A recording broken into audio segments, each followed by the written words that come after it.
குறிப்பிடுகிறார். கலீல் கிப்ரான் குறிப்பிடுவதைப் போல உழைப்பு என்பது கண்களுக்கு தெரிகிற அன்பாக இருக்கிறது. அவர் சொல்லுகிறார், உனக்கு உழைக்க விருப்பம் இல்லை என்றால் தயவு செய்து கோயிலில் அமர்ந்து யாசகம் கேட்பதை நீ செய். ஏனென்றால் நீ நசுக்குகிற திராட்சை கசப்பான சாறைத்தான் தரும். நீ ஆடையை செய்யுகிற போது உன் காதலி உடுத்துவதாக நினைத்து செய். நீ வீடு கட்டும் போது நீயே அதில் வசிக்கப் போவதாக எண்ணி அந்த வீட்டை கட்டு. நீ செய்கிற ஒவ்வொரு செயலுமே உனக்காக செய்வதைப் போல செய் என்று கலீல் கிப்ரான் குறிப்பிடுகிறார். எனக்கு தெரிந்த ஒருவர் மரச்சாமான்கள் செய்வார். மிக நேர்த்தியாக அவர் செய்வார். அவருடைய மரச்சாமானை பார்த்து ஒரு நாள் கேட்டேன், நீங்கள் தேக்கு மரத்தில் மேசைகள் செய்கிறீர்கள், கருங்காலி மரத்தில் மேசைகள் செய்கிறீர்கள், செம்மரத்தில் மேசைகள் செய்கிறீர்கள். பொதுவாக மேசைகளை இந்த மரங்களில் செய்பவர்கள் அதற்குள்ளே இருக்கிற அறைகளை எல்லாம் மாமரத்திலோ பலாமரத்திலோ தான் செய்வார்கள். ஆனால் நீங்கள் அவற்றை ஏன் தேக்கு மரத்திலேயே செய்கிறீர்கள்? இந்த டிராயர்கள் எந்த மரத்தில் செய்யப்பட்டது என்று யாருக்கு தெரியும் என்று கேட்டேன். அவர் சொன்னார், எனக்கு தெரியுமே, நான் எனக்காகத்தான் இவற்றை செய்கிறேன். நானும் டிராயர்களை மாமரத்தில் செய்வேன். மேசையே மாமரத்தில் செய்கிற போது அந்த டிராயரை மாமரத்தில் செய்வேன். மேசையே பலாமரத்தில் செய்கிற போது டிராயரையும் பலாமரத்தில் செய்வேன். என்னை ஏமாற்றுவதற்காக நான் செய்யவில்லை. இந்த ஒவ்வொரு அறைகளும் நானே பயன்படுத்துவதைப் போல எண்ணித்தான் செய்கிறேன் என்று. யார் ஒருவர் பணியை நேசிக்கிறார்களோ அவர்கள் 10 மணிக்கு அலுவலகம் வந்ததுமே 5:35 எப்போது ஆகும் என்று பார்த்து கொண்டிருக்க மாட்டார்கள். பின்னோக்கி எண்ணிக்கொண்டிருக்க மாட்டார்கள். யாரோ முதலாளி என்று நினைத்துக் கொண்டு பணி செய்யாமல் இந்த பணிக்கு நானே முதலாளி என்று நினைத்துக் கொள்வார்கள்.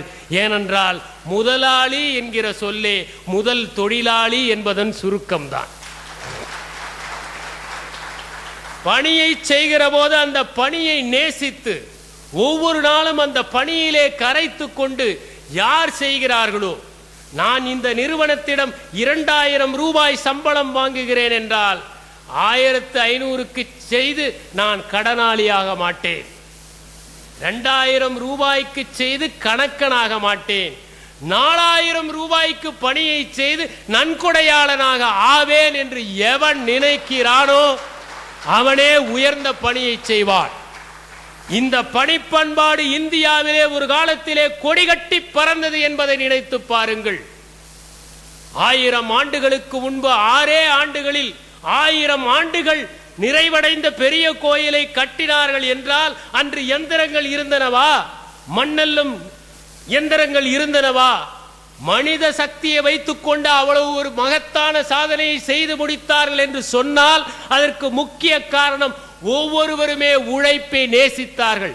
மின்விளக்குகள் இல்லாத நேரத்தில் அந்த சிற்பங்களை உருவாக்கினார்கள் என்று சொன்னால் அவர்களே உளியானார்கள், அவர்களே கல்லானார்கள்.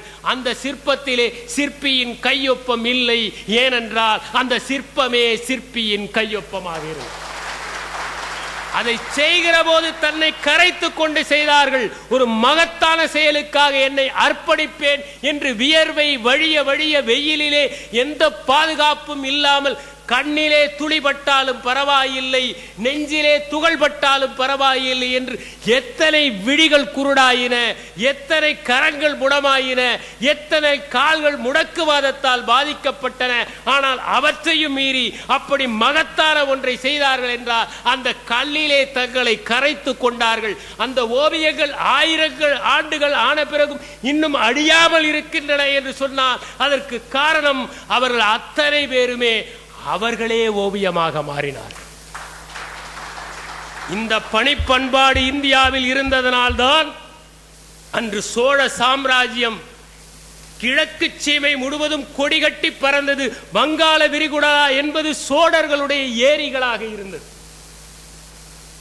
அன்று வெள்ளைக்காரர்களுக்கு முன்பாகவே மிகச் சிறந்த கடற்படையை வைத்திருந்தவர்கள் நம்முடைய பிற்கால சோழர்கள் என்பதை நாம் எண்ணி பார்க்க வேண்டும். 3000 கப்பல்கள் அவர்களிடம் இருந்தன.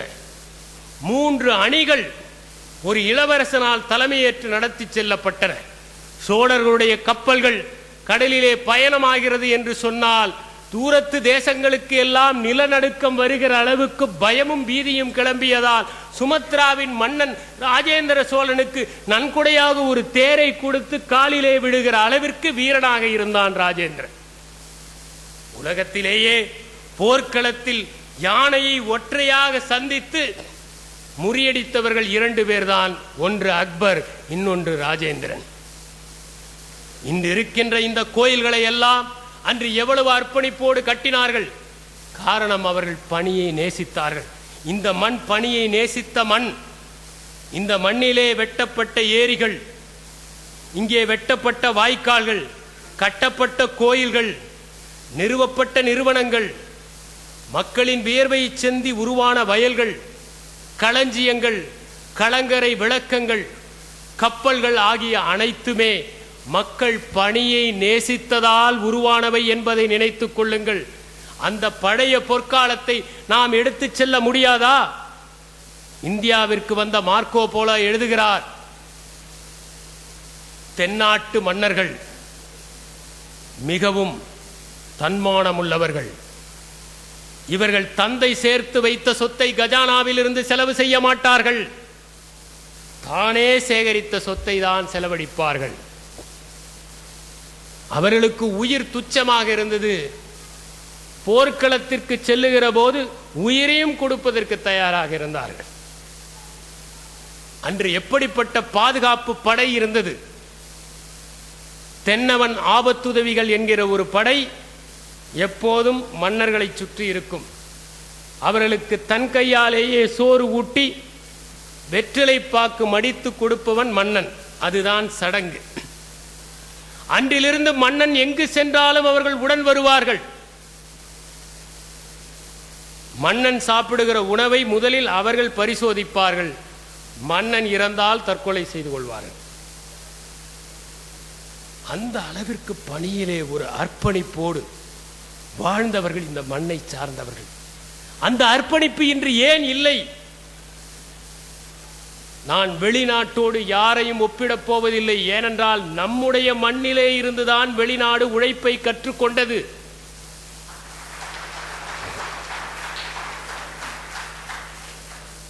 இன்றும் வெளிநாடு போனால் நம் மக்கள் நன்றாக உழைக்கிறார்கள்.